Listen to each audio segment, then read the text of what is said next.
Mary Wollstonecraft Godwin was born in 1797 in London to political philosopher William Godwin and feminist activist and philosopher Mary Wollstonecraft.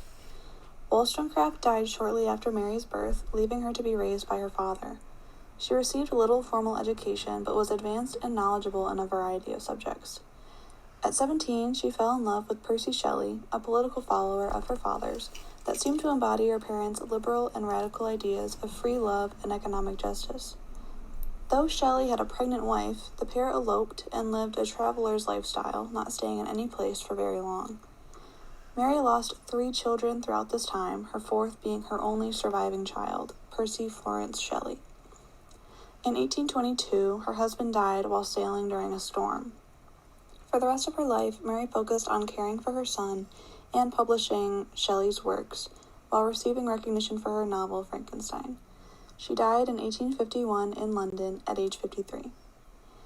In 1816, Mary Godwin, Percy Shelley, and their son famously all spent a summer in Geneva with the poet Lord Byron. It was during this time that Mary got her idea for Frankenstein, as it was a very rainy summer, and in order to entertain themselves, Lord Byron asked them all to come up with a ghost story. His daily question of, "Have you thought of a story?" agonized Mary until her imagination struck gold. One thing that inspired Mary to write Frankenstein was the late 18th century concept of galvanism, which is the use of electricity for doctors or scientists to stimulate or restart life. This had been a fairly new concept at the time of Mary's life, giving her the idea of a ghost story that followed a scientist reanimating a corpse. She began writing, expecting it to be a short story, but thankfully she was encouraged by her husband to complete an entire novel. There has been a lot of debate throughout the years of the authorship of Frankenstein. Since Percy was her biggest encourager and edited her works, many scholars were led to believe that he co-authored Frankenstein, downplaying Mary's achievements. In her time, Mary was known for Frankenstein and for publishing the works of Percy, with a few other magazine jobs and such. In more recent years, since the 1970s, scholars are giving more recognition to her other novels and accomplishments of her own merit unattached to Percy. Mary's works were a combination of Godwinian novels, the historical novel, and the Gothic novel. She had a lot of themes that showed the juxtaposition between the self and society, but she rejected the Enlightenment ideals of her father. Earlier Godwinian novels showed how individuals could slowly improve society, while Frankenstein and other works of Mary's show the lack of control the individual has over history. She rejects both the Enlightenment ideals and traditional Romanticism ideals of the time of individualism and egotism. She takes from Gothic novels by using an alienating subject matter with thought-provoking themes. Throughout her works, Mary displays feminist ideals, emphasizing the harmful role of the patriarchy and the importance of family and female values that would triumph over violent and destructive masculinity. She believed in the ethics of cooperation, sympathy, and compassion. Some scholars believe that Frankenstein was inspired by the death of her children and her inner turmoil of bringing life into the world only to fail them as a parent. Others believe she was inspired by the failure of the French Revolution, showing pessimism that society could ever be perfect. One interesting thing about Mary Shelley is her novel Valperga, which is a feminist version of a masculinist genre. She introduces women into the story to challenge theological and political institutions and to show a more inclusive historical narrative that typically excludes women. This novel idea reminded me of what we were asked to do for this project. Some scholars look towards Frankenstein as the first piece of science fiction. Frankenstein is also the first piece of science fiction under the subgenre of mad scientist. She used Gothic themes but introduced new ones, such as technology that could bring advancements that were beyond the scope of science and scientific understanding at the time. She also introduced the theme of using the alien as an outside perspective on the human condition. All in all, Mary Shelley was a literary pioneer of her time, and she deserves the building respect for her that she had been neglected all through the 19th and 20th centuries. She created an amalgamation of the intellectual movements at the time and technological advancements and their consequences with respect to human life. She has inspired countless reimaginations of the story and set a precedent for a brand new genre of literary works. Science fiction literature has led to countless technological advancements that were inspired by the fantastical ideas present in these stories. It is also evident that Mary was a reformist and a liberal, using her voice as an author to spread ideologies about society and the place humans have in it. Frankenstein by Mary Shelley is a story of scientist Victor Frankenstein's creation of a hideous monster whom he shuns and abandons, and then the resulting consequences of those actions. Victor is consumed by his desire to seek knowledge and discover the secret of life. After years of research, he believes he finds it and creates a creature of his own. Once he brings the creature to life, he is horrified by the hideous being and immediately shuns and rejects him, running away, leaving the essentially newborn creature confused and alone. The monster then tries to integrate himself into society, but is shunned by everyone he comes across. When he finally discovers his horrifying physical appearance that prevents people from seeing his actually kind and gentle nature, he decides to exact revenge on his creator for his tormented and lonely existence. The creature carries out his revenge by killing both directly and indirectly Victor's loved ones, starting with his younger brother. The creature later apologizes to Victor for killing his brother and begs him to understand and also to create a mate for him. Victor agrees at first, but changes his mind during the process and destroys the new female creature before he can bring it to life, which angers the monster, prompting him to murder more of Victor's loved ones. After the monster murders his new wife, Victor devotes himself to finding the creature and getting his own revenge. He tracks the creature northward into ice and almost catches up with him, but fails due to breaks in the ice. Victor then meets Walton, a captain of a ship headed to the North Pole, and recounts his story to him. Victor is physically ill and has been for a while, and dies several days after meeting Walton. Later, Walton finds the creature weeping over Victor's body, and the monster tells him of his existence. The monster then decides to end his own suffering now that his creator is dead, and goes to the northernmost ice to die. There are many impacts of Frankenstein. One of them is the danger of ambition. Victor and Walton refused to consider the possible dangers and consequences of their actions, and they were willing to risk their own safety if it's necessary. Next impact is egotism. Victor underlines his own priorities of achieving glory and recognition over own and others' safety. He equals glory with danger and says that if it's not dangerous, it's not worth it, which is another sign of his deep self-absorption and egotistical way of thinking. Victor is portrayed as an intellectual, and it is therefore hard to believe that his decision will have fatal consequences for his creation, unless he is so self-absorbed that others simply not a part of his considerations and thoughts. The next impact that I would like to highlight is the significance of recognition and family love. The creature desired recognition and the comfort of a loving family. However, Victor prioritizes himself first, setting others aside.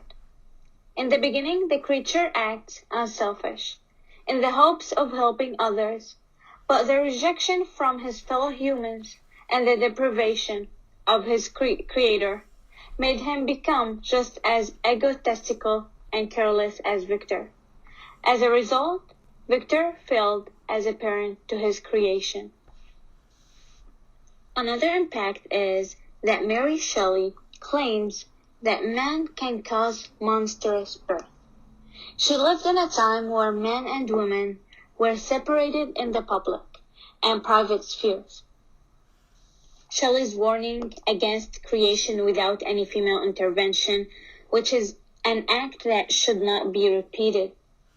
Therefore, Victor's creation of a human being with no female intervention, not only does this show that man looked down upon women, but also strove to create a society where women were not needed. It also shows that breaking the laws of nature and the natural process of creation that will end in a disaster. At the same time, it serves as a response to some of the theories that were prevalent concerning the reason for monsters' birth. In addition, she illustrates that every catastrophe that happens is caused by a male action. There is another impact that we can conclude from Frankenstein, which is dangerous knowledge. When Victor creates the creature, he chooses the bad science in trying to control and challenge nature. Wherefore, he also fails. Victor's act of creation eventually results in the destruction of everyone dear to him. His obsessive hatred of the monster drives him to death, and he's an example of how destructive the thirst of knowledge can be. As a result, we can conclude that you have to think about your actions, otherwise you'll end up like Frankenstein. So think about your reasons and your outcomes, and don't be like Frankenstein.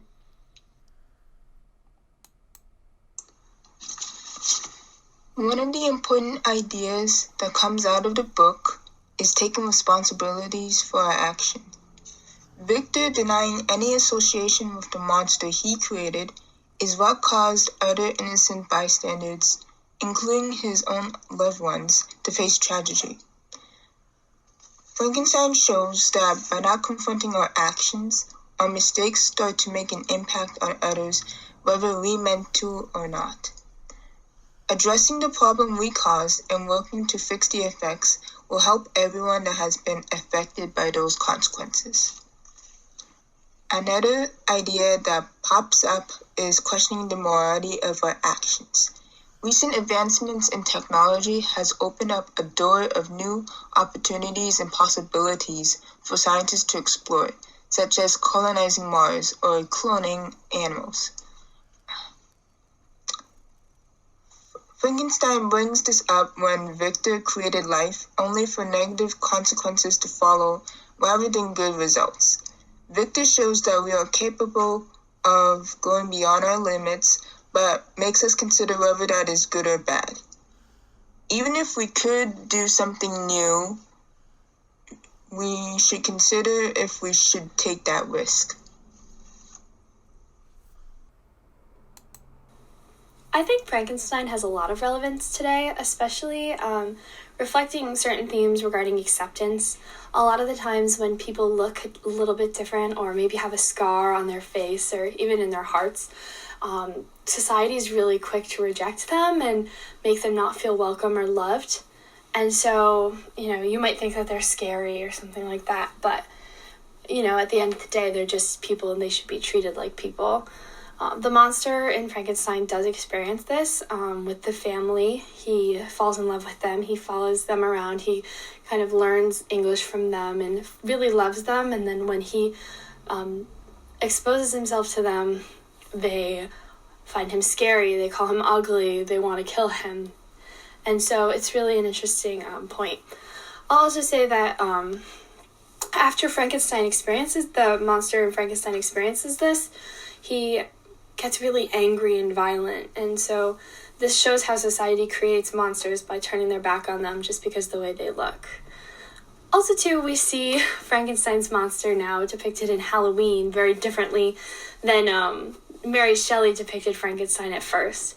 In her book, the monster was more human-like than the green thing that we see today. It was a little bit grotesque still, but definitely not what we see today on Halloween. The monster also gets called Frankenstein a lot. It's often portrayed as stupid. Mary Shelley's monster was really, really intelligent and empathetic. He learned how to read and he learned how to speak, whereas now in Halloween we hear the monster who doesn't even know how to speak real words, is really dumb, stupid, and yeah.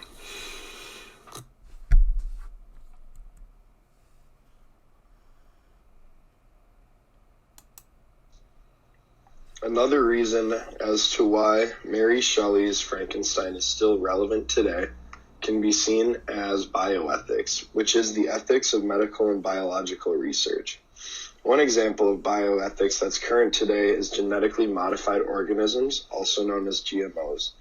This is the act of modifying genetic fit material within a food to make it more optimal, such as making it grow faster, consume less water, or less nutrients out of the soil, and etc. This relates back to the novel because it pertains to the tinkering with the natural order. The term Frankenfood has even become a popular phrase as an influx of GMOs has hit the agricultural market. Another example of bioethics that we are currently seeing today can be seen in the CRISPR technology, which is a gene editing technique used to genetically modify organisms as well. It is also used to either delete genetic data or to add in genetic data. These are just a few currently relevant examples of bioethics. Mary Shelley presented her audience with an example of bioethics then, which is over 200 years ago. Whether or not what Dr. Frankenstein created was bioethically sound or not, the ongoing debate of whether or not we should be modifying living organisms is still current in today's society.